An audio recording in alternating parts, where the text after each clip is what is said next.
Nang bigla na lang may sumigaw ng 500,000 yuan, ito pala ang babae na interesado sa bronze goblet na nag-offer ng 500,000 yuan para sa antik na yon. Napalingon naman ang bida sa babaeng sumigaw, saad niya sa kanyang isip na ang babae na yon ay makinis ang balat, mahaba ang binti, at mukha itong tsunite sa kabuuan, at sa kanyang postura ay mukhang mayaman ang babaeng ito. Ngumiti naman ang bida dahil sa mukhang may naisip itong magandang plano kung paano pa kumita ng malaki. Kaya bago niya ibigay sa matanda ang goblet, bakit hindi niya muna hayaan na magtagisan silang dalawa kung magkano ba ang kaya nilang ilabas na pera para lang sa goblet na ito. Seryoso naman na tumingin ang babae sa ating bida saad nito sa kanyang isip na kung si Lolo ay hindi lang galit na galit at patatawarin lamang ako kapag nakuha ko ang goblet na ito, hindi ako mag-aaksaya ng oras dito. Kailangan kong makuha ito sa anumang halaga. Habang pinagmamasdan ng bida ang goblet ay napaisip ito dahil napansin niya sa babae ang 100% success rate. Tingin ng bida na kaya din magbayad ng kahit na magkano ang babae kaya hahayaan ko muna kung ano ang mga mangyayari.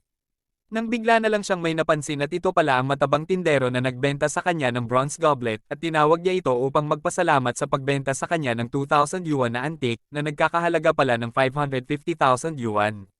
Dahil sa narinig ng mga taong nasa paligid ay pinagtawanan ng matabang tindero dahil sa isa itong tanga para magbenta ng ganung treasure sa halagang 2,000 yuan lamang. Matapos siyang kutsain ng mga tao, nanigas na lang ito na parang bato na gusto na lang madurage dahil sa kahihiyan. Nagalit naman ang babae sa ating bida dahil sa parang hindi siya pinapansin nito, kaya nagtanong ang babae kung pumapayag ba siya o hindi sa kanyang offer na 550,000 yuan. Ngunit tiningnan lang siya ng bida. Dahil sa pangungulit ng babae ay nagsalita na ang matanda upang linawin na hindi na makatwiran ang ginagawa ng babae, dagdag pa ng matanda na siya ang unang nag-offer para sa goblet na ito. Proud naman na sumagot ang babae na Mister, hindi pa kayo nagsesell ng deal kaya pwede pa ako mag-offer ng mas maganda kesa sa offer mo. Napaisip naman ng matanda na ang babaeng ito ay parang pamilyar. At sabay na tumingin ng dalawa sa bida nagpapahiwatig na kung sino ba sa kanilang dalawa ang pipiliin niya para bentahan ng bronze goblet.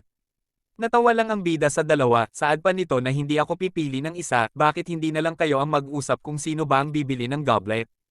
Ngumiti naman ang babae dahil sa alam niya na binabalak ng ating bida, gusto lang nito na taasan pa ang presyo ng goblet.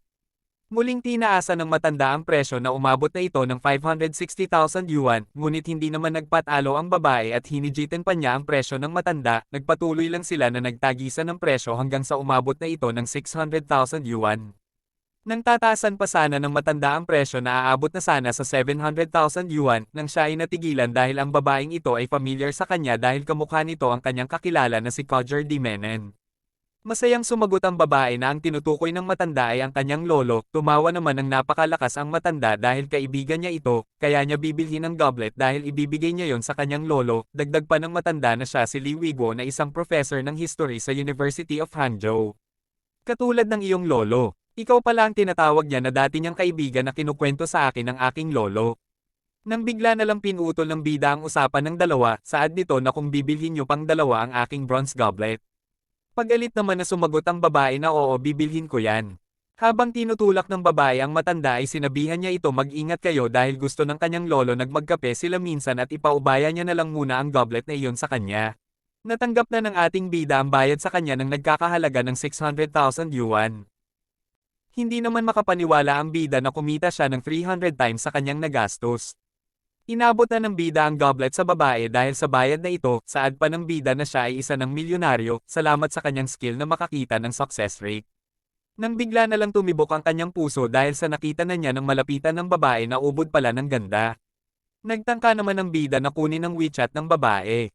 Nang bigla na lang nakaramdam ang babae ng pagkairita. Dagdag pa ng bida na dahil mukhang interesado ka sa mga antik, kapag nakakuha ko ng magandang item ay tatawagan kita.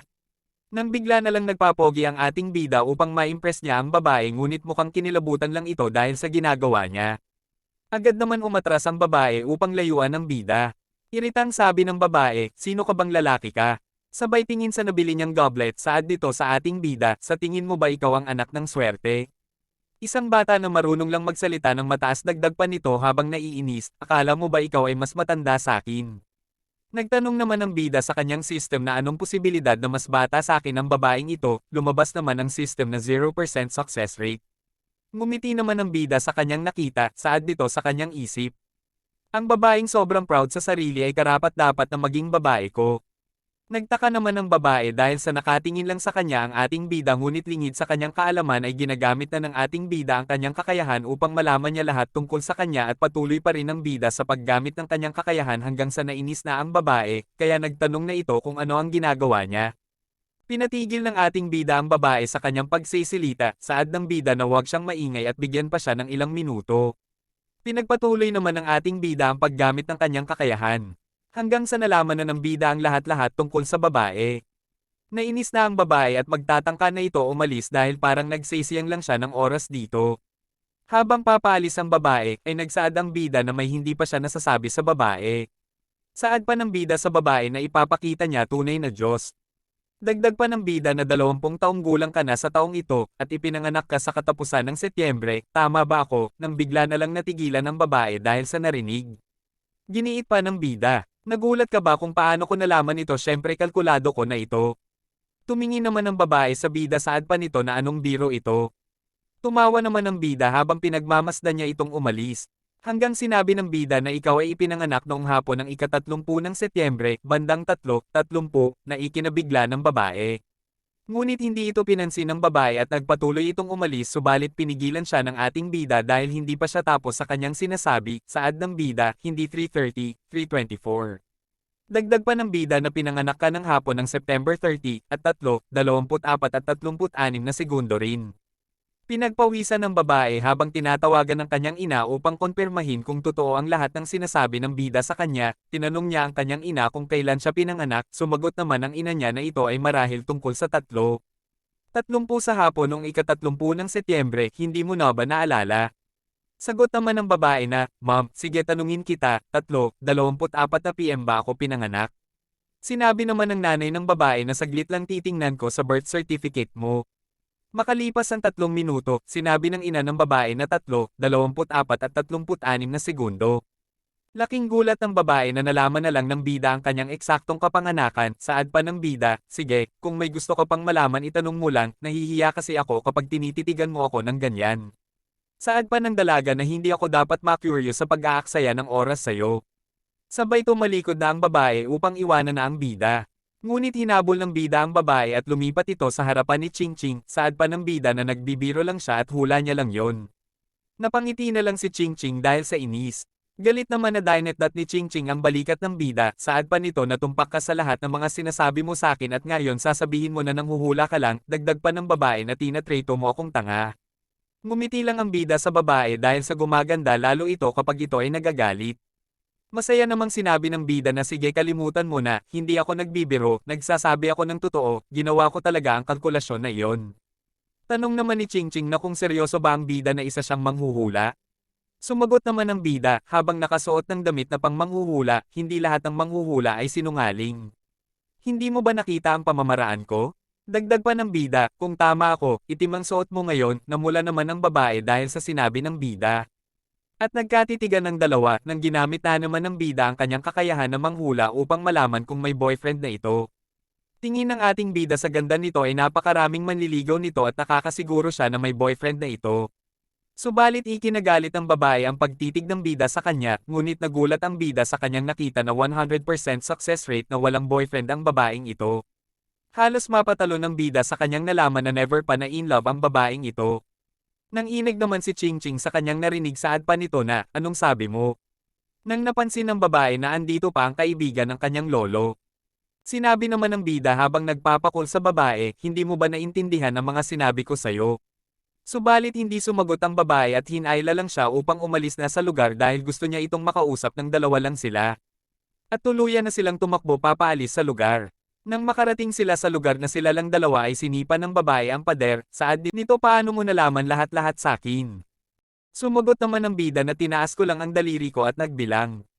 Hindi naman makapaniwala ang babae sa sagot ng ating bida. Saad pa ng ating bida, ano? Hindi ka naniniwala? Nang binulungan niya ito na alam ko rin na mayroon kang 3 nunal sa iyong katawan, dagdag pa ng bida na hindi madali magbilang ng personality orientation, tama. Namumulang tumingin ng babae sa ating bida. Dahil sa pinaggagawa ng bida ay nagawa na niyang makuha ang WeChat ng dalaga, saad pa ng bida, okay kung may maganda akong item sa susunod ay kokantay ka na lang kita. Saad pa ng bida bago umalis. At isa pa, welcome din kayong humingi sa akin ng payo sa paghuhula. At tuluyan nang umalis ang bida at iniwan niya na ang dalaga. Habang naglalakad ang bida ay napansin nito ang matanda kanina na may tinatawagan, ano ang pagkakataon na ang sikreto ni Kingking ay natuklasan na sa bahay. Bumalik naman ang eksena sa lugar kung saan iniwan ng ating bida si Chingching nang bigla na lang may nagto sa kanya. Ito pala ang ating bida na si Baiwo, sa wakas sa haba-haba ng nagawa kong recap nalaman ko din ang pangalan ng ating bida. Sinabi ni Baiwo, "Hoy babae, alang-alang sa 600,000, bibigyan kita ng isa pang panghuhula. Ang iyong sikreto ay hindi may tatago sa pamilya mo, natatakot ako na ito ay natuklasan ngayon." Namutla ang babae sa nabasang mensahe ni Baiwo, kaya't bigla itong tumakbo papalabas sa isang iskinita, habang tinatawag si Baiwo, dahil sa hindi niya makita si Baiwo kung saan kaya, nag-reply ito sa WeChat, "Baiwo, ano ang ibig mong sabihin?" Habang binabasa ni Baiwo ang mensahe ni Chingching ay ginagamit naman nito ang kanyang kakayahan upang malaman kung tatawagan ba si Chingching ng kanyang mga magulang sa loob ng 5 minuto. At lumabas naman ang 100 success rate. Muling chinat ni Baiwo si Chingching upang sabihan nito na sa loob ng 5 minuto ay tatawag na ang kanyang mga magulang sa kanya. At lumipas ang 5 minuto, ay may bigla na lang tumawag kay Chingching na agad naman itong sinagot dahil sa inaasahan niya na ito, sinabi ng tumawag na Chingching, "Bumalik ka muna. May itatanong sa'yo si mommy at daddy mo." Sa di kalayuan ay pinagmamasdan ni Baiwo si Chingching, saad dito na mukhang kailangan niyang ipaliwanag ito ng mabuti. At sigurado, ang mga magulang ay palaging malayang umintindi sa kanilang mga anak. At ngumiti naman si Baiwo, nang bigla na lang may tumawag sa kanya, ito pala ay ang kanyang ina, saad ng bida sa kanyang ina, "Bakit bigla kang tumawag, may problema ba?" Nang bigla na lang napasigaw si Baiwo dahil sa narinig niya sa kanyang ina dahil sa nagset ito ng blind date para sa kanya. Naagad naman sinang-ayunan ni Baiwo. Lumipat ang eksena sa isang coffee shop sa oras ng 8:15 na ng gabi, saad pa ng bida habang siya ay nagkakape ay pinagmamasdan niya ang babaeng makakadate niya ngayong gabi, dahil sa nakahanda na ang lahat, kaya kailangan niya na lang agahan, upang maging isa siyang kagalang-galang na ginoo. Nang bigla na lang may pumasok sa loob ng coffee shop. At ito na pala ang ka-blind date ng bida, ngunit nagtaka si Baiwo kung bakit andito si Chingching. Pilit naman ako makawala ang babae kay Chingching. Nang bigla na lang napadura si Baiwo dahil sa kanyang nakikitang pag-aaway ng dalawa. Galit na tiningnan ni Chingching si Baiwo habang naiiyak sa galit na agad naman naramdaman ng ating bida dahil sa bigla na lang bumigat ang kanyang pakiramdam. Tumingin naman sa paligid si Baiwo dahil sa kanyang naramdaman hanggang napansin niya na nanginginig sa galit si Chingching na parang gusto na pumatay ng tao. Kinakabahan naman na lumapit ang babae kay Baiwo, nagtanong naman ang babae sa ating bida kung siya ba si Baiwo, at tingin naman ng babae na mukha naman na mabait ang ating bida, saad pa ng babae na maging sila na lang, nang bigla na lang napadora ang buong coffee shop, at halos magbukang bangkay ang bida dahil sa pagkagulat at tuluyan ng umiyak si Chingching, at sa itsura ng ating bida ay mukha siyang naguguluhan sa nangyayari, saad naman ni mismo, "Ano ang hindi mo gusto sa akin?" Sumagot naman si Baiwo, na wala. "Lahat sa iyo ay maganda." Lumapit naman ng husto si mismo at binulungan niya ang ating bida, "Seryoso ako, hindi ako nagbibiro," nang bigla na lang yamakap si mismo sa ating bida. At bigla na lang itinulak ng bahagya ni mismo ang ating bida kasabay din noon na nakita ni Baiwo ang 0% ng babae, ngunit bigla na lang siyang hinalikan ni mismo sa kanyang labi. Naikinagulat ng sobra ni Chingching na para siyang sinakluban ng langit at lupa.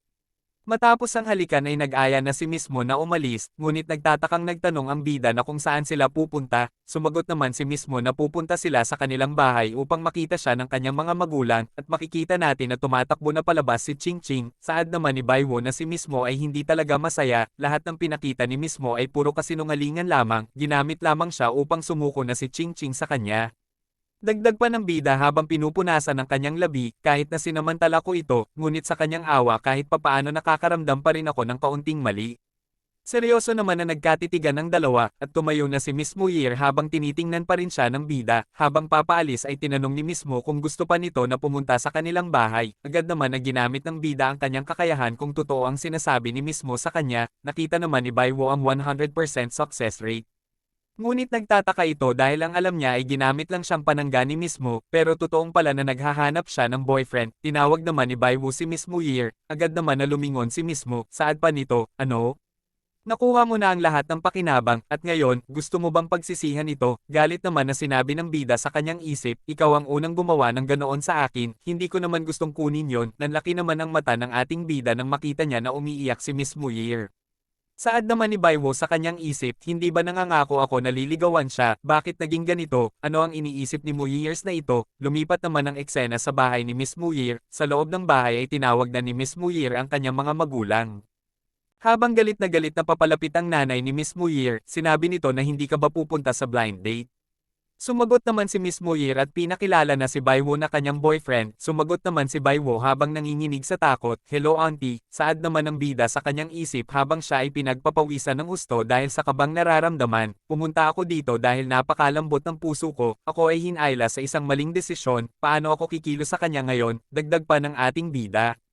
Ito ba ang tinatawag nilang isang bayaning iniligtas ng isang magadang babae? Agad naman tinago ng nanay ni Miss Muyer ang pang-agyo ng alikabok, "Dear, may boyfriend ka na pala? Bakit hindi mo sinabi kanina?" Nang may biglang sumigaw na ikinatakot ng sobra ni Baiwo, saad pa nito sa kanyang isip na ano tong pakiramdam ko na ang paggalaw na ito ay tungkol sa isang kutsilyo na paparating. Nang may biglang may humawak sa kanyang braso, saad ng ama ni Muyer, mukhang napaka-energetic nitong binata. Saad naman ni Muyer, "Sa totoo lang, nagkaroon na kami ng relasyon simula noong high school kami pero naghiwalay kami dahil sa pag-aaral namin, sa hindi inaasahan nagkabalikan ulit kami, sabay siko sa bida para sang-ayunan siya." Nang bigla na lang siyang hinayla ng ama ni Muyer, "Hoy, anong ginagawa mo? Pasok ka. Ang aking asawa ay magluluto ng masarap na hapunan ngayong gabi." Dinala naman ng ama ni Muyer ang dalawa sa isang kwarto. Saad nito, "Umupo kayong dalawa dito sandali, pupunta ako sa kusina para kumuha ng prutas para sa inyong dalawa." At tuluyan ng umalis ang ama ni Muyer, saad ng bida na mga magulang mo ba talaga sila, natawa lang si Muyer sa tanong ng ating bida, nang bigla na lang bumukas ang pinto at papasok na ang ina ni Muyer upang magdala ng mga prutas, ngunit agad naman na pinigilan ng ama ng dalaga ang ina nito, saad pa ng ama nito na ang aking asawa ay magluluto ng masarap na sabaw ngayon gabi. At tuluyan ng sinara ng ama ni Muyer ang pinto, saad pa ng dalaga na habang namumula ang mukha na first time ko sigurong makita ng magulang ko na may dala akong boyfriend, siguro medyo excited sila. Saad naman ng bida sa kanyang isip na sa unang pagbisita, ang mga magulang ng babae ay masigasig at maagap tulad nito.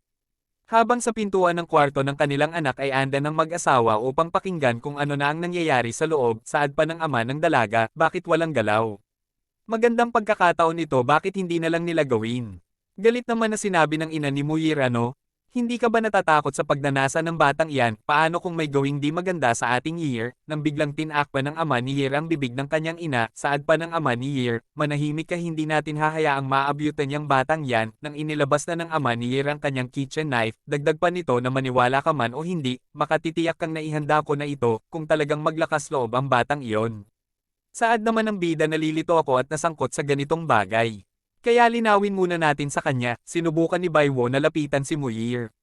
Ngunit parang natatakot ito sa kanya dahil agad itong lumayo sa ating bida. Saad naman ng bida kay Muyer na huwag kang matakot, ang ibig kong sabihin ay maupo tayo at mag-usap. Sumagot naman si Muyer na, "Sorry, baka kailangan ko pa ng oras para mag-adjust sa relasyon natin." Sinabi naman ng bida na, Oo, tama ka, sorry, kaya kung kinakabahan ka talaga, layuan muna kita." Sumagot naman si Muyer na, "Thanks. Pero hindi mo na kailangan, maaaring kong subukan." Saad naman ni Baiwo sa kanyang isip habang pinagmamasdan ang kagandahan ng dalaga, anong 360 degree na kagandahan na walang dead ends. Buti sana kung girlfriend ko siya. Hahawakan ko na ang kamay niya, anong chance na hindi siya maiinis?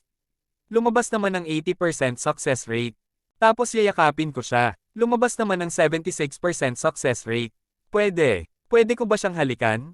Lumabas naman ng 59% success rate. Nagulat si Baiwo dahil pwede niyang gawin lahat ng yon kay Muyer. Naisip din nito na gusto niya lang makahanap ng fake boyfriend para lokohin ang mga magulang niya. "Isa akong mabuting binata na walang asawa, paano ko magagawa ang ganitong bagay?" Dagdag pa nito na ang maputik na tubig na ito ay hindi makaagos, kaya kailangan kong hayaan ang batang babae na harapin ang kanyang sarili ng matapat. Nang magtatangka sana ang ating bida na hawakan ng kamay ni Muyer, nang bigla na lang siya mapatid sa sarili niyang paa, dahil likas na katangahan ng ating bida ay siya ay nadapa sa harap ni Muyer. Dito ko muna tatapusin mga kapili nuts, at kung nagustuhan niyo po ang aking recap ay paki-subscribe naman po aking channel at paki-click na din po ang notification bell para maging updated po kayo sa mga bago kong i-upload. Maraming salamat po.